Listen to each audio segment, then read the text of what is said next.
I've made tens of thousands of dollars as a graphic designer, and there are so many different methods that I went about landing these clients. I don't say this to brag, but to show you tangible results that if I can do it, so can you. So whether you're a full-time freelancer, doing it part-time, working as an employee at a company, or just need some side cash, this all applies. So let's jump into it and talk about the 9 best ways to land clients as a graphic designer. Starting off with one of the most effective and popular ones, which is word of mouth and referrals. Let your friends, family, and everyone in your context know that you're available for graphic design services. Especially when you're first starting out, it's always best to tap into who you currently know and ask them if they need any graphic design services or know of someone who might need it. Closed mouths don't get fed, and I know it might feel annoying bothering people that you know. This is one of the best ways to get into it. People will refer you to other people simply because they know, like, and trust you. And those are very powerful things to have as a creative. Your designs don't have to be the best, but you do have to put in the work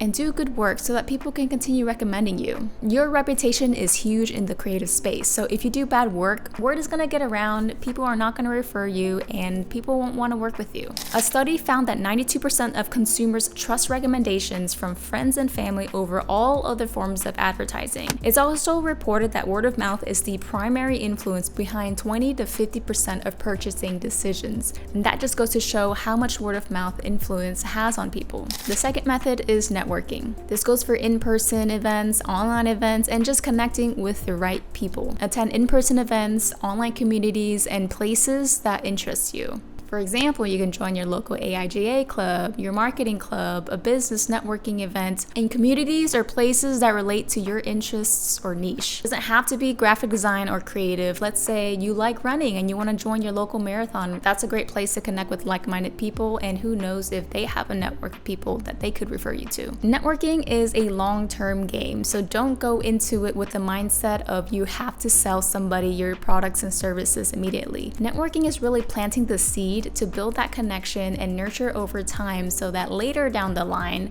if they happen to come across somebody that needs your products or services, they know who to refer you to. So be genuine in building rapport with people that you want to work with long term and build that working relationship with. Now, I know for many of us creatives, networking just feels awkward and unnatural because we're naturally more introverted. We like to be at home in our little shells, but these are very powerful skills to build not just your confidence, but your sales, marketing, pitching, and just increasing your visibility. Oftentimes, the things that we're most uncomfortable doing are the things that will help us grow the most. Method number 3 is going on freelance platforms such as Upwork and Contra. This is where a lot of brands and companies will post job listings for creative work that they need done. A lot of times these are short-term or one-off gigs, so it's not very ideal for long-term sustainability unless you're very active. These listings typically show an hourly rate or a fixed price for their projects, but this is a good way to get experience, to get real client work, and really build your portfolio. This is a numbers game though, because freelance platforms are highly competitive because you're essentially competing with the world. It's worldwide, and because of that, it is a numbers game. You may apply to 20, 50 jobs, and you might only hear back from 1 or 2.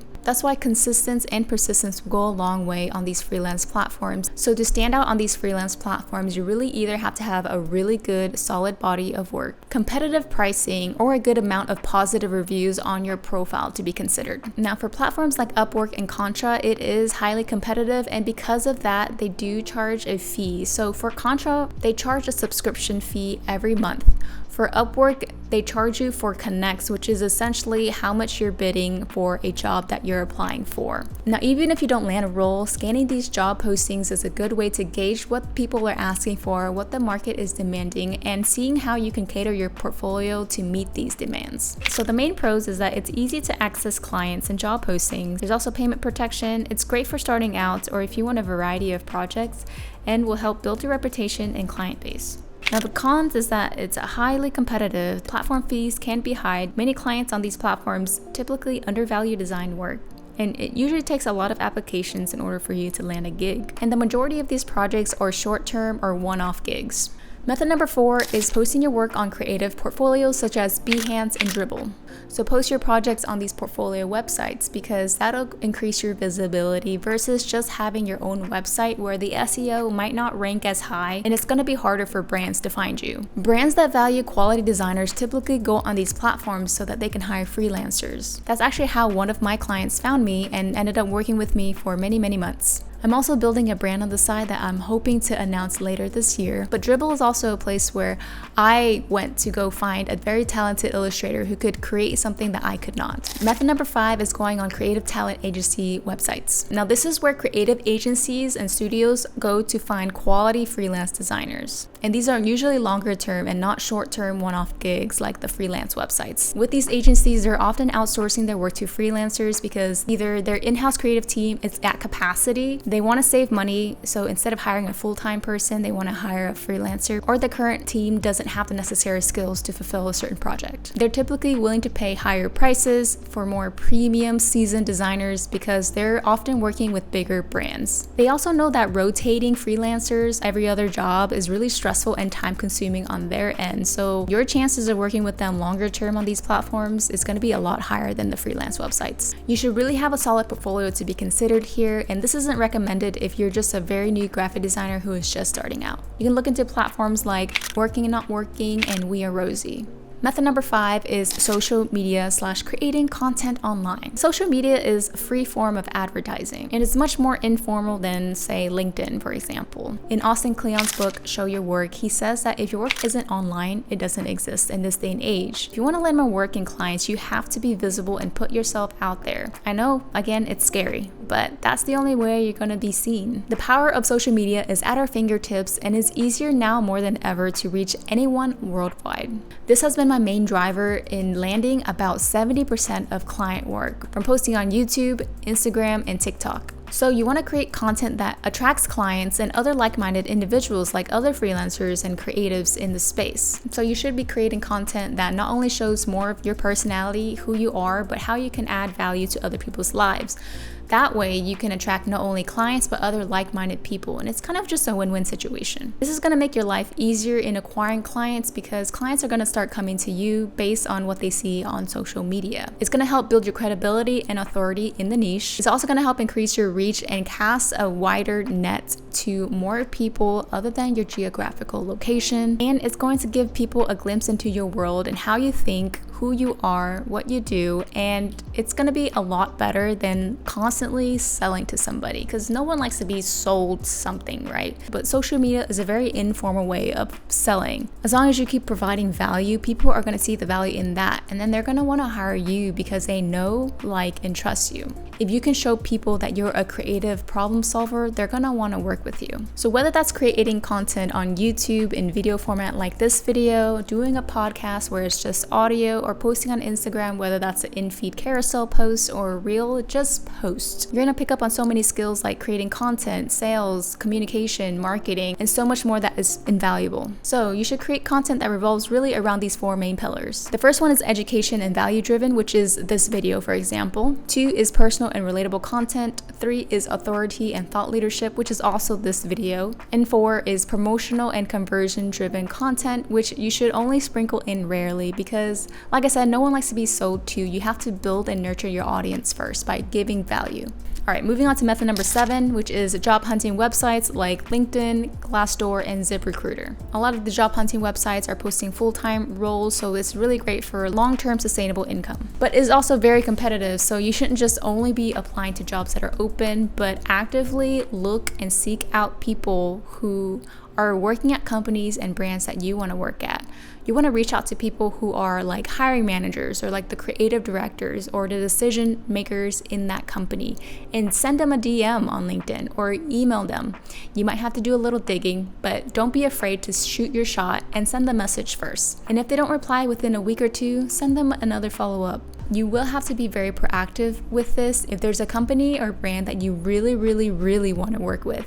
Again, don't be afraid to send them an email, DM, or just actively engage in their posts so that you can increase your chance of being seen by them. Even if you don't land a client through this method immediately, this method can really open the doors for long-term relationships down the line. Method number 8 is going to be a little bit controversial, but it's offering pro bono work, which is free work or doing work that you're not going to get paid for. I say this is controversial because when you're starting out, it's really easy for people to take advantage of people who don't have experience experience. I preface this by saying that you have to do this in a very strategic manner. You have to be very selective of what brand or person that you choose to do this with. And only do this if you can afford spending your time doing work for free in hopes of building a long-term relationship or investment. So before you do this, just make sure you have enough to take care of yourself first and your living expenses. So like maybe there's a store or a brand locally that needs design work done.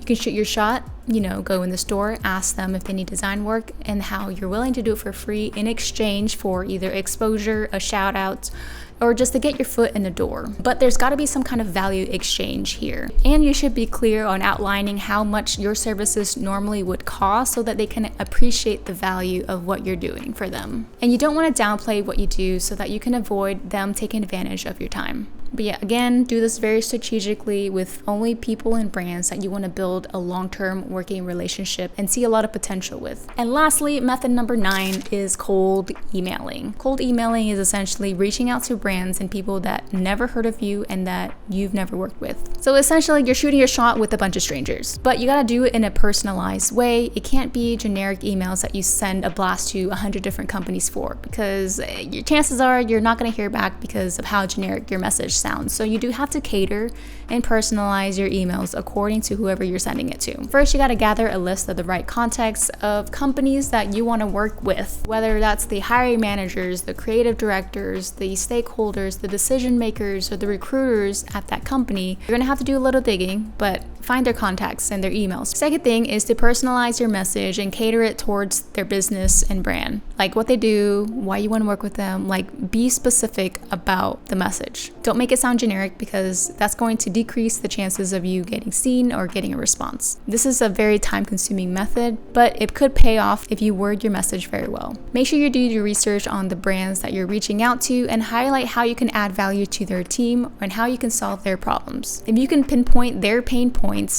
you're going to increase your chances of getting a response. Then attach any relevant work or your portfolio for them to check out. And if they don't respond, follow up within a week or two and hit them once more after another 2 weeks. And if they don't respond, let it go. So there you have it. Those are the 9 ways to land clients as a graphic designer. Some of these methods are going to work better than others because there's so many moving parts and factors such as your experience, the job market, the timing, the industry, your niche, skill sets, and overall your dedication with how persistent you are with these. But I can guarantee that as long as you have a good portfolio and you're very proactive with applying these methods, you're going to land clients that will generate you money. I hope this was helpful, and if you have any questions, comments, or concerns, leave it down below and I'll do my best to answer. Peace.